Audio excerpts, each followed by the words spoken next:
I mean, happiness, I'm just going to work this out loud, probably more interesting than just in my head. It seems like pleasure causes happiness.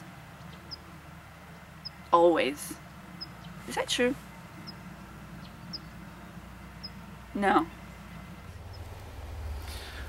Well, the first thing that came to mind is whether or not happiness is important.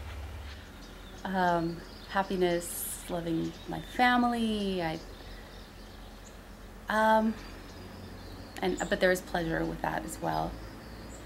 I mean, even if like someone, imagining if someone was really sick and I was taking care of them, I think I would get pleasure, and maybe they're out of their happiness, like out of their comfort, out of me being able to offer them something that would make them more comfortable. I think that if I'm doing something that makes me happy, and anyway, whether it's like something obvious like dancing, but even if it's something really difficult,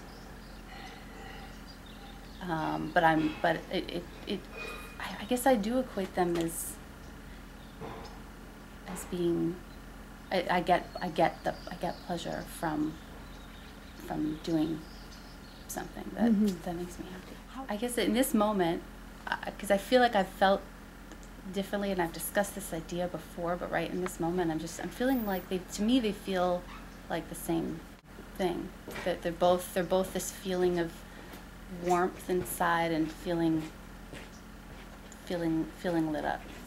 And I do believe that we can have we can have a level of contentedness or happiness in our lives and not necessarily always be doing things that are pleasurable. And I don't think it's possible to live with pleasure all the time, and I don't think that would be healthy.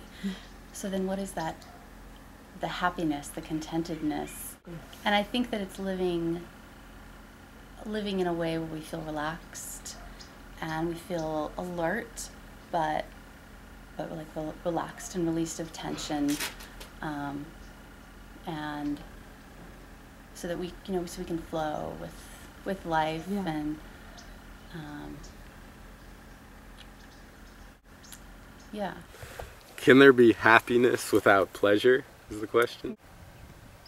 Well, I mean, I have to define those words first, because everyone has different definitions of those words. But I guess just for the sake of answering this question, happiness and pleasure, I would say that pleasure is the polarity of pain. So there's pleasure and pain, and then there's happiness, which is outside of a polarity, which is constant. Possibly. That's just how I'm using the words. So pleasure comes from the satisfaction of a desire, which arises and is sustained by an identification with something. So if I am identified with being, like, first thing that comes to mind is being a young male that's attracted to young females, and I have a desire to have some kind of an interaction, sexual or romantic or whatever, even just interesting, some form of interaction or exchange with a female, and I pursue that and I get that, there's pleasure, and then I feel pain after the pleasure eventually, no matter what.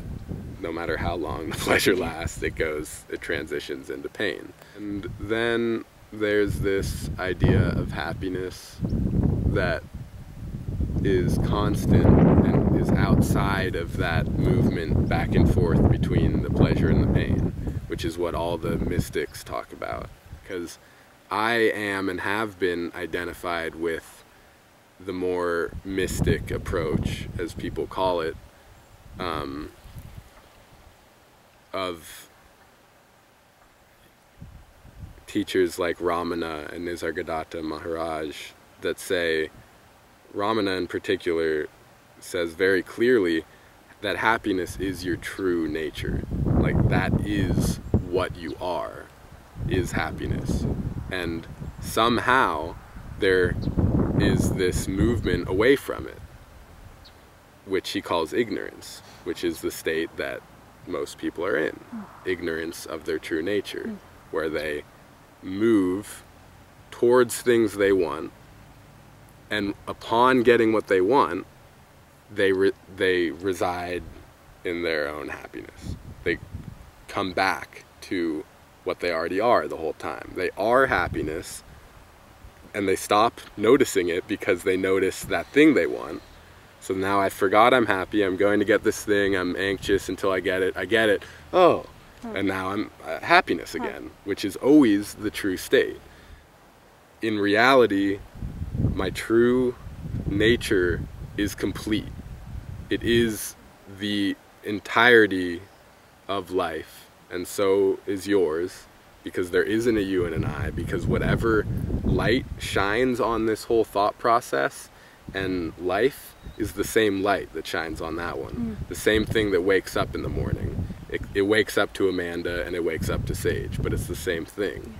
And so that's really the way that I answer that question, and I am just acknowledging that a lot of that comes from ideas that I've heard and read, and like by studying that in my own life, I have seen it and experienced these things and seen them for myself. This is the actuality of this for me in my life.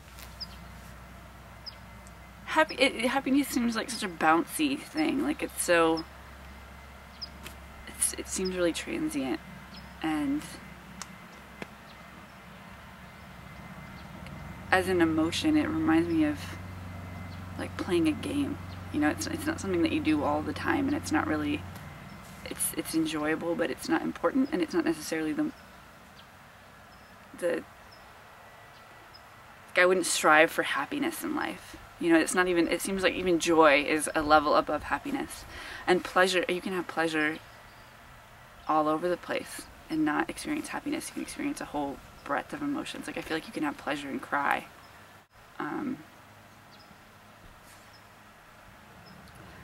But can you have happiness without pleasure? It seems like happiness in its very being is sort of a pleasure emotion. So it seems like happiness includes pleasure or causes pleasure somehow. So I think it seems to me that happiness is pleasureful. Well, it seems like it'd be very boring to be happy all the time. Why? Well, I mean, I don't know about you. I love to read sad books and sad movies, and I love to cry. I'm not really into horror films. Like, I don't like to be scared. That's not a thing for me, but it is a thing for some people. Yeah. And I think that if we were always happy, I think that constant state of happiness would create discontent. You know? Yeah. Like, well, what the what's the point of all of this, you know? So it seems like there's like a core, or at least what I experience is a core consistency, something that always feels the same inside or somewhere.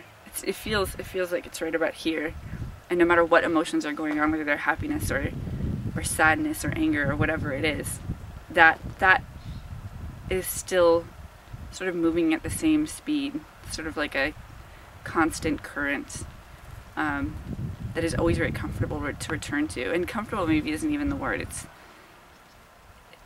I call it contentedness, and it feels beyond the realm of emotions.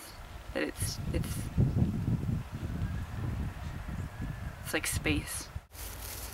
In my own experience, I often it's often that we like hear each other and sort of consistently hear that I want to be happy, or like that's what we all want in some way, is just to be happy. And I question that, because when I try to understand what happiness is, I find I don't really know what happiness is.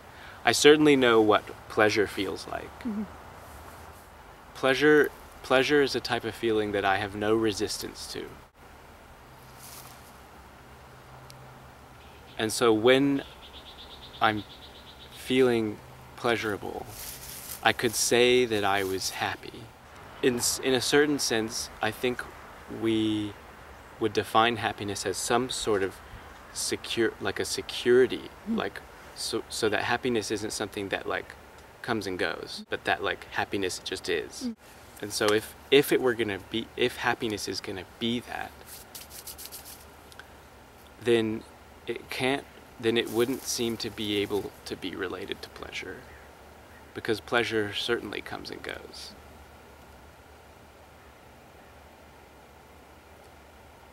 But then I don't know if it's as easy to accept, because I think we associate pleasurable feeling with happiness. And so I don't know if happiness actually feels a certain way. Like, I don't know if happiness is feeling toned the way that we have typically understand it to be, because it's related to pleasure. Because that's when I start to go into it that way, that's when it starts to feel a little more honest than if I take our ideas as happiness. Because it just seems to be one of those ideas or one of those words that we use so much that we actually, if we were to try to define it, it's impossible. Because I think we relate it so much to feeling. I think it's a valid question, but one that can only be answered through experience, whether or not there can be happiness beyond pleasure, outside of pleasure. Happiness that doesn't feel pleasurable, necessarily. Not to exclude pleasure, but happiness that isn't a feeling.